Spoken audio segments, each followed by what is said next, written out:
Iginiit ng kampo ni Vice President Sara Duterte na labag sa konstitusyon ang naging takbo ng impeachment proceedings sa House Justice Committee. Yan ay matapos makapagdesisyon ng komite na may probable cause ang dalawang reklamo laban sa bise. Narito ang aking report. For those who are voting in favor of the existence of probable cause in the Zabalia complaint, please raise your right hand.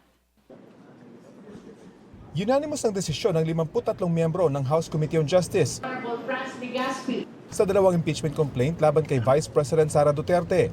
The existence of probable cause has been declared with respect to both the Zabalia complaint and the Cabrera complaint.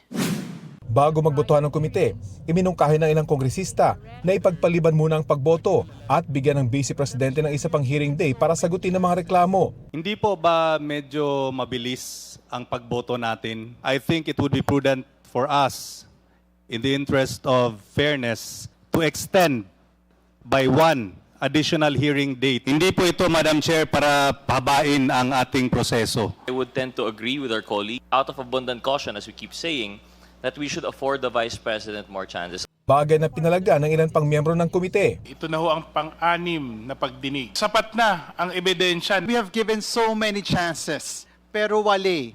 Consistently absent siya talaga. Ginoghost niya tayo paulit-ulit. Agree na po ako pagdating dito sa pagboboto natin as far as probable cause. Nakita na natin lahat. Sa huli, iniatras ang mungkahi na magbibigay pa ng palugit sa Vice Presidente. Sabi ng dalawang endorser ng Zabalia at Cabrera impeachment complaint, higit pa sa probable cause o sapat na batayan ang kanilang nakita para ituloy sa paglilitis sa mga reklamo laban sa bise. From the misuse and abuse of confidential funds, bribery of DepEd officials, to the alarming pattern of amassing unexplained wealth, to the gravity of threats and seditious incitement that strike at the very heart of our constitutional order, ito po ay klaro.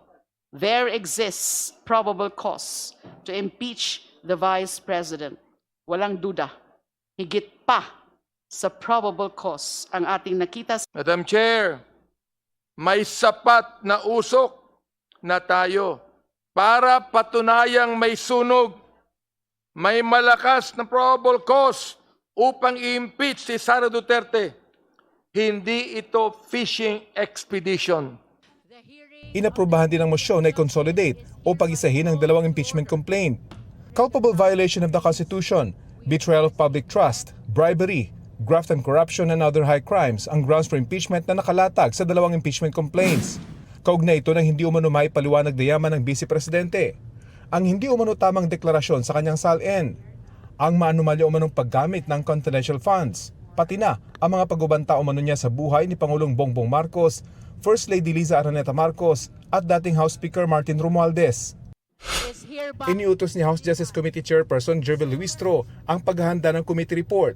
Nakatakdang aprubahan ng komite ang naturang report sa susunod nilang pagdinig sa May 4. Ipadadala ito sa plenaryo sa lahat ng miyembro ng Kamara at maging kay Vice President Duterte.